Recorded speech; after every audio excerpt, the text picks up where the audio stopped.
امام دہم کے زمانے میں ابو جعفر یا ابو ہاشم جعفری ایک بہت ہی پڑھی لکھی شخصیت تھے اور ان سے روایتیں بھی ہماری کتابوں میں بہت زیادہ ہیں۔ ابو ہاشم جعفری 10ویں امام کے پاس پہنچے، امام علی نقی علیہ السلام کے۔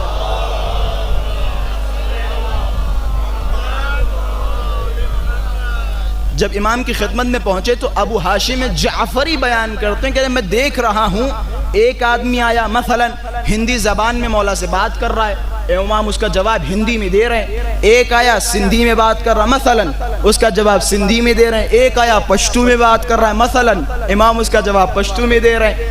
اسی طریقے سے مختلف زبانوں کے لوگ آ رہے ہیں اور مولا سے سوال کر رہے ہیں، مولا مختلف زبانوں میں جواب دے رہے ہیں۔ ابو ہاشم جعفری کہتے ہیں جب میں نے یہ دیکھا تو میں پریشان ہو گیا، حیران ہو گیا، سب کو الگ الگ زبانوں میں جواب دے رہے ہیں۔ تو یہ امام کے پاس گئے اور جانے کے بعد امام سے عرض کیا کہ مولا یہ کیا ہے، مجھے کچھ سمجھ میں نہیں آ رہا ہے، آپ سے جو جس زبان میں بات کر رہا ہے آپ اس کا جواب اسی زبان میں دے رہے ہیں۔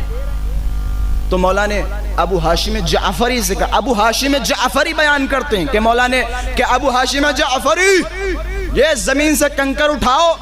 ابو ہاشم جعفری جھکے اور کنکر کو اٹھایا، مولا کے ہاتھوں میں دیا، مولا نے اپنے دہن مبارک میں رکھا، ہاشم جعفری کو دیا کہ لو اسے اپنے منہ میں رکھ لو، کہ اسے اپنے منہ میں رکھ لو۔ ابو ہاشم جعفری کہتے ہیں جیسے ہی میں نے اس کنکر کو اپنے منہ میں رکھا وہیں فوراً میں 70 زبانوں پہ مسلط ہو گیا۔ میں کسی منزل کی طرف لے کے جا رہا ہوں، میں مرتبہ عباس بتا رہا ہوں کہ جیسے ہی دہن مبارک میں رکھا 70 زبانوں سے آشنا ہو گئے، اور آج تاریخ میں ابو ہاشم جعفری کا بڑا نام ہے۔ اب ذرا غور کرو، اگر کوئی انسان یا جملوں کو بدل کے کہوں، اگر کوئی غیر معصوم 10ویں امام کے پاس آتا ہے اور وہ 10ویں امام اسے کنکر کے ذریعے لعاب دہن اس تک پہنچائے تو وہ 70 زبانوں پہ مسلط، اب اس کے بارے میں کیا کہو گے جو براہ راست حسین سے لعاب دہن لے؟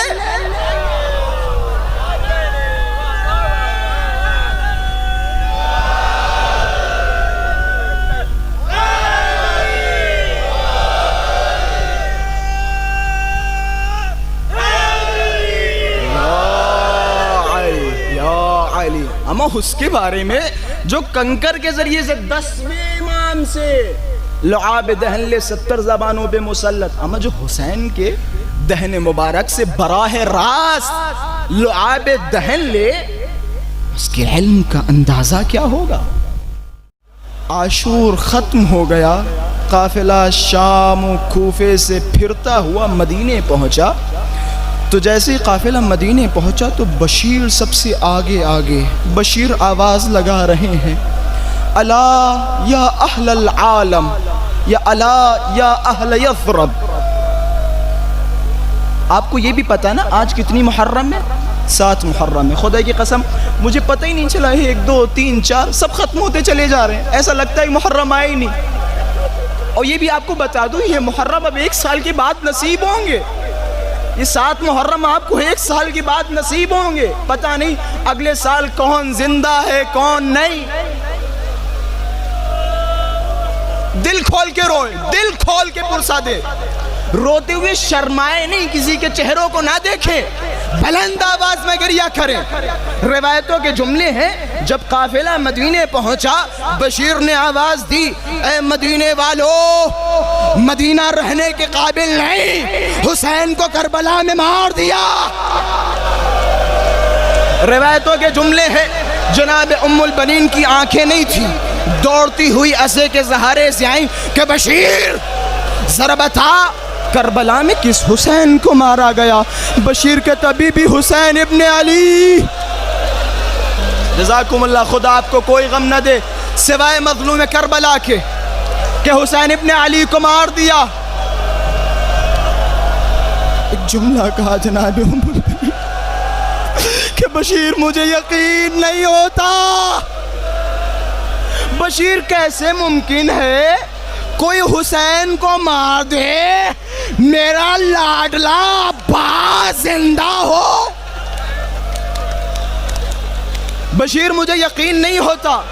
اب جناب بشیر ہاتھوں کو جوڑ کے کہتے ہیں بی بی عباس کو مار دیا۔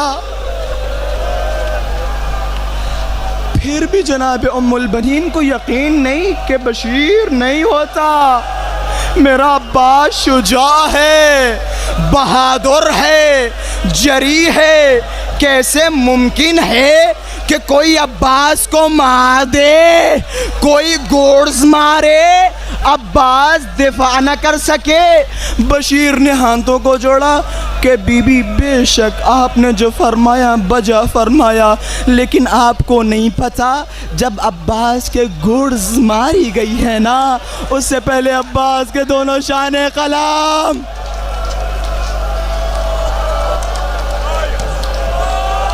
ختم کی مجلس، ہو گیا گریہ۔ روایتوں کے جملے روز عاشوراء بار بار حسین کے پاس جا رہے اور مولا حسین کہہ رہے عباس ذرا صبر کرو، تم میرے لشکر کے سپاہی ہو، تم لشکر کے علمبردار ہو۔ جب ابوالفضل العباس نے چھوٹے چھوٹے جو جنازے دیکھے، جب دیکھا آن و محمد بھی شہید ہو گئے، اب ابوالفضل العباس سے رہا نہیں جا رہا، مولا کی خدمت میں ہے کہ مولا یہ کیسا مقام ہے عباس کے لیے، گودیوں کے پالے مارے جا رہے ہیں اور عباس کھڑا دیکھ رہا ہے۔ روایتوں کے جملے ہیں کہ ابوالفضل العباس کو جب اجازت نہ ملی تو مولا ایک خیمے کے کنارے گئے، خیمے کے پاس بیٹھ گئے اور خوب چلا چلا کے رو رہے ہیں، گریہ کر رہے ہیں۔ اچانک کیا دیکھتے ہیں کہ پاس میں جو چھوٹے چھوٹے خیمے تھے نا، ان خیموں سے بچوں کے رونے کی آوازیں آ رہی ہیں اور بچے چلا رہے ہیں العطش۔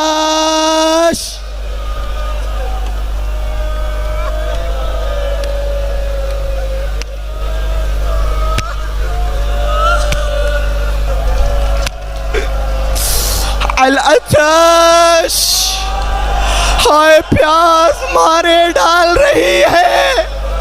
بس یہ جملہ سننا تھا، مولا حسین کی خدمت میں گئے، بس میں نے ختم کی مجلس۔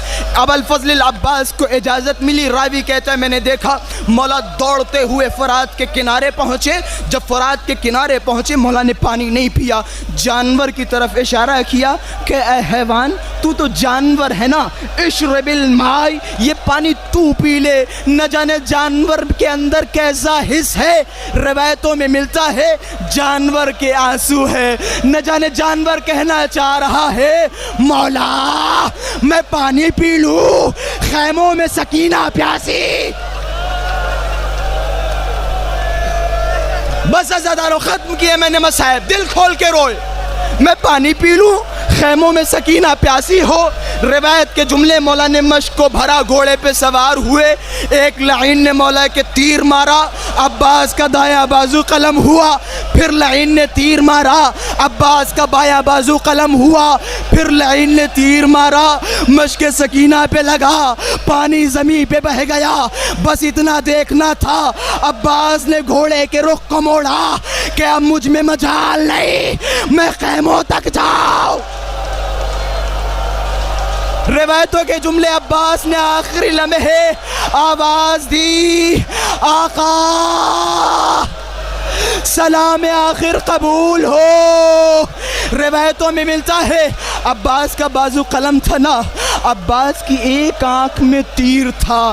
جب بھی کوئی شاہ سوار گھوڑے سے گرتا ہے تو وہ اپنے ہاتھوں کے سہارے سے گرتا ہے، یا میں جملہ کہوں جب بھی کسی شاہ سوار کے آنکھوں میں تیر لگتا ہے تو وہ اپنے ہاتھوں سے نکالتا ہے، لیکن مولا بار بار کوشش کر رہے ہیں، تیر نہیں نکلتا۔ آخر مولا گھوڑے سے زمین پہ آئے، گھٹنوں کو دبایا، تیر کو گھٹنوں سے دبایا، کھینچا۔ روایتوں میں ملتا ہے عباس حسین پاس آئے، خیموں میں آوازیں بلند ہے، ذرا رکو چچا پانی لے کے آ رہے ہیں۔ روایتوں کے جملے ہیں، حسین کو آتے ہوئے دیکھا، ہاتھوں میں علم ہے، آواز دی میرے آقا مجھے سکینہ سے شرم آتی ہے، میرے لاشے کو خیمے میں نہ لے جانا، مجھ میں دم نہیں ہے، سکینہ سے وہ عباسا